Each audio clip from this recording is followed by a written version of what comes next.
All right, Carl, it's like we've clicked our heels and gone back to 2006, certainly in South Dublin. Is it a bubble, or do you think there's any chance of a sort of a double dip with the property market?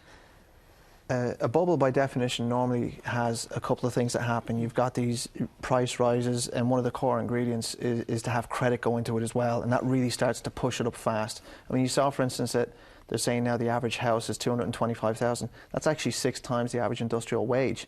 So housing is expensive, but for it to be a bubble, you've got to get kind of a big momentum behind high confidence and then add credit to it. So I don't think we're in a bubble now. I think we're experiencing rises due to a scarcity of supply, but we are definitely doing everything right to lay the foundations for what may one day be a bubble, because if there's a lot more confidence, price rises, people start piling in, credit frees up a bit, those are all the things that when they synchronise create those huge price rises and crashes. Because certainly, Angela, if you were on the buying market now and you looked at that VT, you might be in a little bit of a panic about it if you were looking in South Dublin thinking, I've got to get in now, it's going up, up, up, up. And prices are going up, and they're going up because supply is absolutely very short. If you look at in Dublin this time last year, there was over 6,000 properties for sale.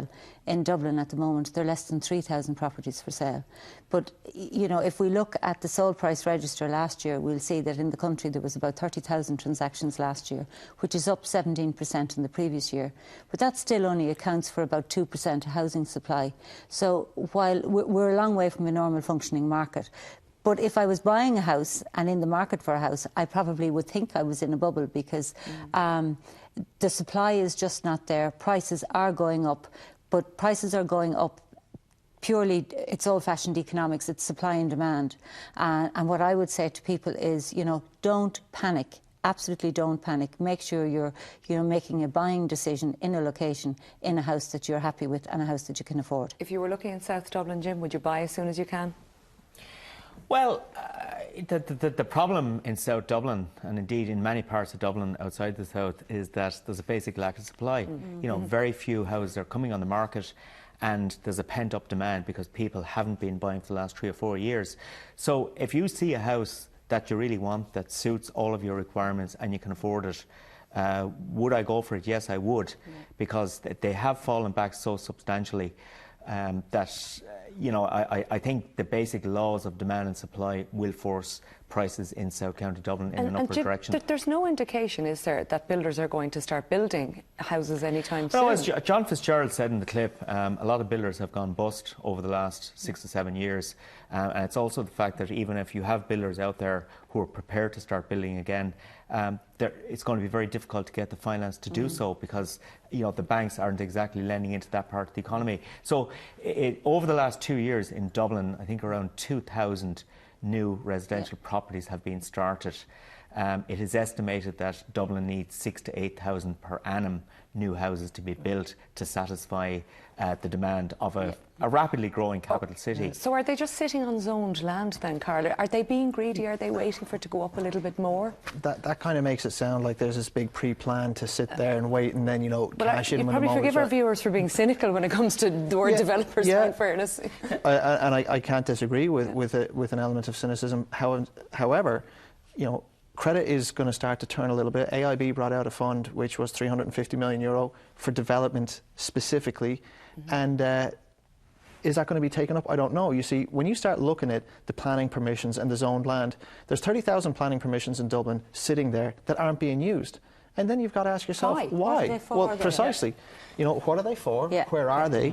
Is the person insolvent? Are they in NAMA? Do they have the ability to actually build what they got planning for? Because some of these pie-in-the-sky ideas, they're not going to work. In the context of the proposed development levy that was spoken about in the clip, Dublin City Council has done a major survey of what it describes as the inner city, which is basically between the canals and the circular roads. And they have estimated that there are 312 sites, 62.5 hectares of zoned land lying vacant, lying idle. Okay, so what's the incentive for the builder then to start building? If you were to build on those, you could, depending on densities and so on, you could supply at least 20,000 new properties in that area very, very quickly. So do we need a tax or a levy or a tax credit? Well, we were meant to get one anyway. Yeah. I mean, we were meant to get a site and land-based tax. That's what the Commission on Taxation suggested. That's what the Programme for Government suggested. And then they went and they just decided to tax buildings. And that then gave everyone with development land a free pass. Yeah. And now they're saying, oh, now we'll go after development land. But if you go after someone who's critically insolvent and say, you now owe us a tax, that's not going to build a house. Well, it's going to delay it even further. Okay, I think the proposed land levy is actually a good idea.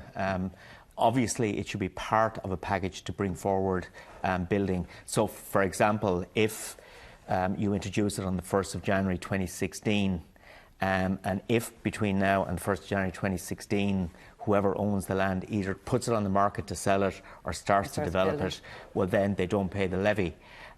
If on the 1st of January 2016 they're still sitting on that site, you backdate it to the 1st of January 2015. You provide a stick-based approach to getting that land, but you also need to do other things. So, for example, even if there are developers sitting on land banks at the moment, they may not have the finance to do so. So is there a role here for NAMA in providing the finance to build those houses? All right, okay, well, that's just the story in Dublin, and you are all staying with us because we're going to talk about the rest of the country after the break, and of course debt deals and tracker mortgages and a lot more besides, so stay with us.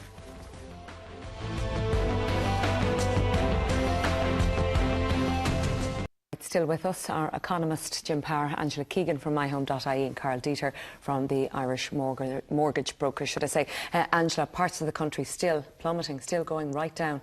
Well, yes, and you know, we have to see the economy drives the property market, and if you look at Waterford and if you look at like Waterford industry is being decimated, so the market in Waterford is quite difficult. If you look over around Leitrim, Longford, where you know we still have ghost estates, there was still overbuilding during the boom. Those areas are going to be a long time before they see a return to an upward movement as we're seeing in the other urban areas, because you know the growth in the number of transactions and the price growth is not confined to Dublin. We've recently seen it happening in Cork, we're seeing it in Galway, we're seeing it in Limerick, but we're not seeing it. Certainly, we're not seeing it in you know a lot of rural Ireland, and most definitely areas where there was no real natural industry, but a lot of building went on during the boom, I think are still worst affected. There's still a belief, Jim, isn't there, a sort of a psychology, we kind of all believe property prices will eventually revert to what they were in the boom. Whether this happens at all in all areas of the country and in our lifetimes remains to be seen. Yeah, I mean, I think there are many micro property markets around the country now, as Angela has been explaining there. I mean, Dublin accounts for 40% of the Irish economy. And when you go outside Dublin, I was in Cavan last night, for example, speaking at a seminar, and you talk about signs of recovery, they look at you blankly. Yeah. You know, it's very much a Dublin phenomenon. Cork, Galway doing reasonably well. Limerick, all right. Waterford is still experiencing serious difficulties. And at the end of the day, the future of housing markets in those areas will be determined by the economy. It is going to take an awful long time for the recovery in the Greater Dublin area to percolate throughout the rest of the country. So on that basis, I do not believe we will see property prices in rural areas ever going anywhere close to the sorts of levels that were attained back in 2007. Is the bottom in sight for areas like Waterford? Yeah, I think the bottom in sight. I mean, what I'm picking up in places like Waterford is that transactions are picking up, but prices are not rising. So houses are starting to move again. But whereas in Cork it's a little bit different. There's some upward price pressures. You are indeed. So it's a very different picture all around the country. But in general, in areas where economies are struggling, you know, housing markets are struggling. Transactions may be picking up, but prices certainly are not. Prices will level out, I think. The boom-bust cycle, you have been looking at it in this country, Carl. So what's going to happen in 5 years, in 10 years, in 20 years? Are we going to repeat all the same mistakes? Well, the boom-bust cycle is kind of a real pet topic of mine, and I'm a believer in it. And the research I'm doing with Frank Quinn in Dún Laoghaire is we're going back to the year 1708 to try and trace this, because no one has ever done that in Ireland. I think to say that we'll never get to these wild prices, that could be something that sounds good now, but you'd be surprised, because unless you get an absolute population collapse, which you would have seen, say, with gold mining towns in the USA, then assuming that you've got population growth, housing stock will become used. It will become it'll go out of use because some of it becomes derelict and unusable, and eventually prices do go back. As a matter of fact, if you look at the UK prices, when they had their huge housing crash back in the early 90s, they all said, oh, we're never going to do this again. Where were they 15 years later, doing the same thing again? So it can actually catch you unawares, and that's the problem, is that we're in the situation at the moment where, if you imagine you're in the middle of a chessboard or a checkerboard, you know, the square in the middle becomes overpriced, and then people move out a bit more, and then more and more, and so the supply starts to get tightened further and further out, and it has this outward movement. And that's why you had people, for instance, living in Athy, because they were quite often driving into Dublin to work, and they were doing the same in Carlow and the same in Drogheda. Now a lot of those people are still stuck there. They wanted to move into the city centre. So when's the next boom? Well, if you're a believer in the sort of 18 or 20 year cycle, then according to our thesis, you're looking probably in the mid-2020s is when it all goes pear-shaped again. The booms have two phases. You've got the initial sort of small rise and then a quick mid-cycle drop, and then the part where it goes crazy. We're actually in the part where it should start to show strong upward momentum. What will be the fault of the downturn? It'll probably be some economic event, or the end of capital gains tax relief on properties, or some other thing, and then it goes into the wild phase. I think, I mean, I agree with Carl that, you know, you will get these cycles. We forget it happened. We forget, and they will re-emerge. But I think we need to fundamentally reassess what a house actually is. A house, it's a home, Jim. It's a home, exactly. Exactly. Germans would look at you askance when you talk about massive capital appreciation on the house you live in. That's just not the German side. I mean, rising house prices. Well, German house prices were up 10%, you know, last year, so it's not like they're immune to it. But I think you're talking about psychology, isn't it, that it's a home and not an investment. The psychology is very, very different. I mean, one thing that's driving Germany at the moment is that there is a massive migration from rural to the 8 biggest cities in Germany. So that's driving prices there. There's sort of a structural shift happening.